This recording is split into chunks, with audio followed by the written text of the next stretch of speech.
আসসালামু আলাইকুম রহমতুল্লাহ। আজকে আমি আপনাদের সামনে একটি গাছকে পরিচয় করিয়ে দিতে চাই।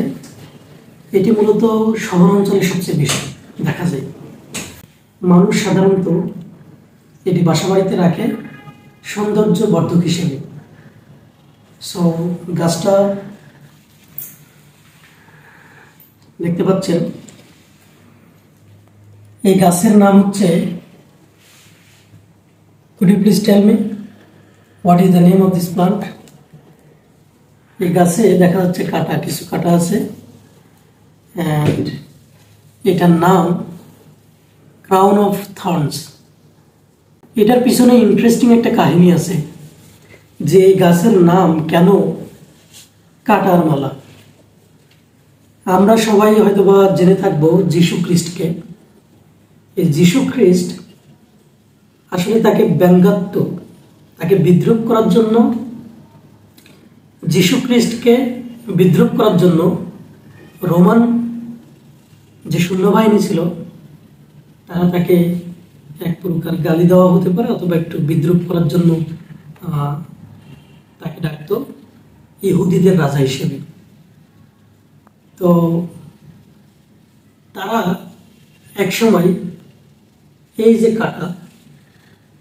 কাটা দিয়ে তারা মালা তৈরি করছে, মালা তৈরি করে যীশু খ্রিস্টের গলায় পরিয়ে দিয়েছিল। সেখান থেকে এই গাছটার নামকরণ আসছে crown of thorns, cutter Mala. So এই গাছের কিছু গুরুত্বপূর্ণ ক্যারেক্টারিস্টিক্স আছে যেটা আমরা জানতে পারি। আর এটা দেখতে যেহেতু অনেক সুন্দর, ফ্লাওয়ারগুলো একটু দেখাও ক্যামেরা দিয়ে। ফ্লাওয়ারগুলো অনেক সুন্দর।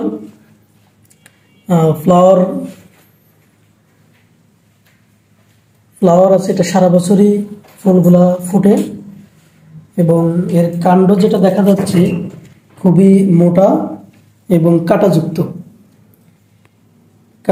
এবং মোটা। কাণ্ড মোটা হওয়ার কারণে এরা পানি ধরে রাখতে পারে, অনেকক্ষণ যাবত এরা পানি ধরে রাখতে পারে। এই কারণে কম যত্ন করে, অর্থাৎ আমরা পানি কিন্তু রেগুলার এটাতে দেওয়া লাগবে না, না দিলেও চলবে। পাশাপাশি এর পাতাটা যদি আমরা দেখি কম্পারেটিভলি থিকার।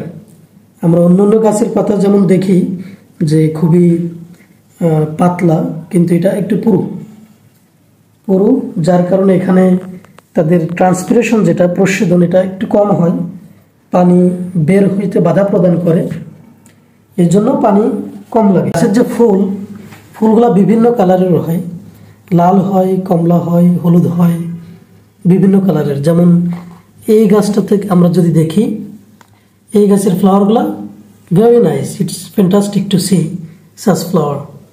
এটা রেড কালার, রেড ফ্লাওয়ার, কিন্তু এই গাছে একই। দুইটা গাছের ফুল আমরা যদি দেখি তাহলে ভিন্ন ভিন্ন ফুল। এটা গাছ কিন্তু দেখা যাচ্ছে একই, এরও কাটা আছে, এখানে কাটা, কাটা আছে, একই গাছ, তবে এটার ফুল একটু ভিন্ন। কাটার মালা, তিনটা গাছেরই ভিন্ন ভিন্ন ফুল, ভেরি ইন্টারেস্টিং। এই কারণে এটাকে অর্নামেন্টাল প্লান্টস বলা হয়। সৌন্দর্য বর্ধক হিসেবে মানুষ, বিশেষ করে শহরের দিকে যারা থাকে, তারা এগুলাকে তাদের বারান্দায়, ব্যালকনিতে এটা রাখে, দেখতে অনেক সুন্দর। এবং এই ফুলগুলা সাধারণত 12 মাসেই হয়, 12 মাসে ফুলগুলা দেয়। তবে গরমের দিনে এটা বেশি হয়, ফুলগুলা ফুটে। আর এখন যেহেতু গরম চলে আসতেছে, তো অলরেডি দেখা যাচ্ছে অনেক সুন্দর সুন্দর ফুল এখানে ফুটছে। তো দারুণ জিনিস। তবে আরেকটা এখানে বিপজ্জনক একটা বিষয় আছে, সেটা হচ্ছে কাণ্ডটা দেখো। এই কাণ্ড যদি আমরা কেটে ফেলি তাহলে এখান থেকে দুধের মতো সাদা এক ধরনের পদার্থ বের হয়। সাধারণত এটা poisonous, it's very dangerous for our health. এটার কারণে হয়তো বা হাতে লাগলে, গায়ে লাগলে চুলকানি হতে পারে। যাদের অ্যালার্জির সমস্যা আছে তাদের অ্যালার্জিও হতে পারে। এই গাছের সাদা দুধের মতো একটা পদার্থ এখান থেকে বের হয়। এই হচ্ছে এই গাছ সম্পর্কে তথ্য। সাধারণত এটা আমরা শহরের বাসাবাড়িগুলোতে দেখি বাসার সৌন্দর্য বৃদ্ধিতে এটা গুরুত্বপূর্ণ ভূমিকা পালন করে এবং এটা দেখতেই ভালো লাগে। আমরা যদি এই গাছটার দিকে একটু লক্ষ্য করি, এই গাছের যে ফুলগুলো আছে দেখলেই মাইন্ড রিফ্রেশিং, স্ট্রেস ম্যানেজমেন্টের জন্য এটা গুরুত্বপূর্ণ, দেখলেই ভালো লাগে। তো এরকম অর্নামেন্টাল প্লান্টস আরও অনেক আছে যেগুলো মানুষ সাধারণত তাদের বাসা বাড়িতে রাখে। তাহলে এই হচ্ছে এই গাছ সম্পর্কে ডিসকাশন। এই গাছের সায়েন্টিফিক নেম হচ্ছে ইউফোরবিয়া মিলি। ইউফোরবিয়া মিলি সায়েন্টিফিক নেম। তিনটা গাছই একই, কিন্তু তাদের ফুলগুলা ভিন্ন। দ্যাট মিনস এখানে জেনেটিক্যাল যে ভেরিয়েশন এটা এখানে দেখা যাচ্ছে। যে আমরা জানি প্রত্যেকটা ক্যারেক্টারিস্টিক্সের পিছনে জিন দায়ী, যেটা কোষের ভিতরে ডিএনএ থাকে, ডিএনএর মধ্যে থাকে।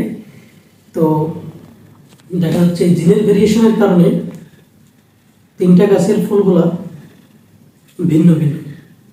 এই হচ্ছে এই গাছের পরিচিতি। এই গাছের নাম কাটার মালা, and the scientific name of this plant is Euphorbia mili. Thank you very much for watching this video.